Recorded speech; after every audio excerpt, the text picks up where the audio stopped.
درنښت صبح قدرمنو لیدونکو ستړي مه شئ د دې مهال د مهمو خبرونو ټولګي ته ښه راغلاست. اوس سر کې د خبرونو سرټکي. د امریکا د استازو جرګې د بهرنیو اړیکو کمیټې راپور ته د دغه هیواد د بهرنیو چارو وزارت خبرګون دغه وزارت د طالبانو او واشنګټن ترمنځ هوکړه ناسمه وبلله. پر افغان میرمنو د طالبانو بندیزونه رینا امیري له طالبانو سره د هیوادونو د اړیکې پرې کېدو غوښتنه کړې. د ایران د کډوالو ایستل د ایران د کورنیو چارو وزیر وایي افغانان د خپل هیواد جوړ کړي. او د ټرمپ او هریس ترمنځ لومړنۍ مناظره په فیلادلفیا کې کیږي.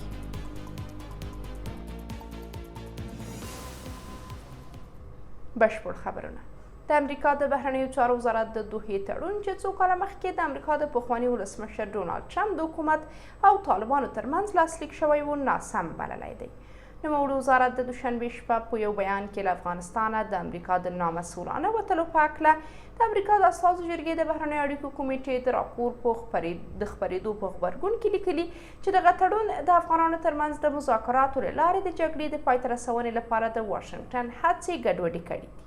په دې بیان کې د امریکا د ګډو ځواکونو پخواني قومندان جنرال کینیت میکینزي د څرګندونو په حواله ویل شوي چې د دوحې هوکړه د افغانستان د دولت او دغه هیواد د پوځ پر وضعیت منفي اغیز وکړ.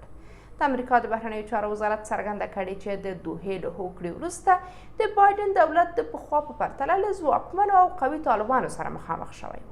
د دغه وزارت په اند د امریکا د یوې اوږدې جګړې پای ته رسول هیڅکله اسانه نه و، خو ولسمشر بایدن په افغانستان کې د دغه هیواد د 100 کلنې جګړې د پای ته رسونې لپاره یوه اړینه پریکړه وکړه. د امریکا د بهرنیو چارو وزارت په وینا د دغه وزارت له افغانستانه د دغه هیواد د ځواکونو د وتلو په هکله د تیرو 3 کلونو راهیسې د امریکا د استازو جرګې د بهرنیو اړیکو کمیټې ته شاوخوا 100,000 پاڼې اسناد وړاندې کړي دي. د افغان ښځو لپاره د امریکا ځانګړې استازې رینا امیري یو ځل بیا له هیوادونو غوښتي چې له طالبانو سره خپلې اړیکې پرې کړي. میرمن امیري د سې شنبې ورځ په ایکس پاڼه کې لیکلي تر څو چې طالبان د افغان ښځو پر وړاندې خپل سیاست بدل نه کړي له دغې ډلې سره د اړیکې ودرول شي. هغې لیکلي زه یو ځل بیا له طالبانو سره تر هغې چې د دغې ډلې په چلند کې ژور بدلون نه وي راغلی د اړیکو د عادي کېدو خلاف یم. نوموړي امریکایي چارواکي د ټولو هیوادوالو درناوی او د طالبانو لخوا د جنسیتي ځورونې پای ته رسېدل د افغانستان په هکله د هیوادونو د ګډې موخې لپاره اړین بللي دي. امیري څو ورځې مخکې د طالبانو د امر بالمعروف او نهي عن المنکر قانون په غبرګون کې ویلي وو له افغانانو سره د امریکا ملاتړ په خپل ځای دی، خو د دغې ډلې پر وړاندې د واشنګټن صبر په ختمېدو دی. د ایران د کورنیو چارو وزیر سپتامبر مومني یو ځل بیا له دغه هیواده د ناقانونه کډوالو پر وتلو ټینګار کړی او په وینا یې افغان کډوال د بیرته ستانه شي او خپل هیواد دې جوړ کړي. مومني دا څرګندونې دوشنبې ورځ له دانشجو خبري اژانس سره په مرکه کې کړي دي. دغه په وینا د کډوالو جوړې شوې طرحې پر بنسټ په لومړي ګام کې له ایرانه هغه کډوال باسي چې له اوسېدو اسناد نه لري.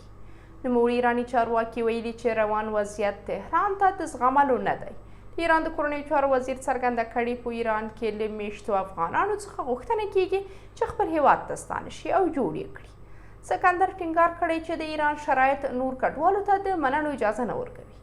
پر افغانستان د طالب وسروالې ډلې له واک ته رسېدو وروسته د امنیتي او اقتصادي ننګونو له کبله سلګونه زره هیوادوال ایران او پاکستان ته تللي دي. د دواړو هیوادونو په وروستیو میاشتو کې د کډوالو جبري شړلو بهیر چټک کړی دی. د نړیوالو بنسټونو د معلوماتو پر بنسټ دا مهال په ایران کې له 3 میلیونو زیات کډوال ژوند کوي.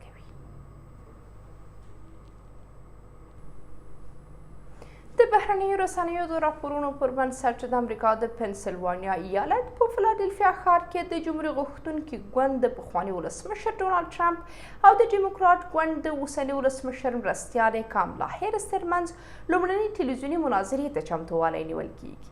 رویټرز خبري اژانس د دوشنبې ورځ راپور ورکړی چې د دوو نوماندانو هیڅکله له یو بل سره ملاقات نه دی کړی، خو په یو حساس ټاکنیز پړاو کې به له یو بل سره د فیلادلفیا د ملي اساسي قانون مرکز د ټریبیونونو تر شا ودرېږي. د راپور پر بنسټ دا مناظره به د سې شنبې شپه په ځایي وخت د شپې 9 بجې د ABC نیوز په کوربهتوب ترسره شي. رویټرز لیکي چې ډیموکراټان به له مناظرې وروسته د هریس د هرکلي لپاره په یو هوټل کې راټول شي، خو د ټرمپ پلان تر اوسه نه دی په ډاګه شوی. د ټرمپ پر وړاندې په تیرې مناظره کې د جو بایډن کمزوري فعالیت له کبله ډیموکراټانو هغه دې ته اړ کړ چې له ټاکنو تیر شي او پر ځای یې هریس د ټاکنیزې مبارزې ډګر ته راوباسي. قدرمنو لیدونکو، دا زموږ د دې مهال مهم خبرونه. تر بیا د خدای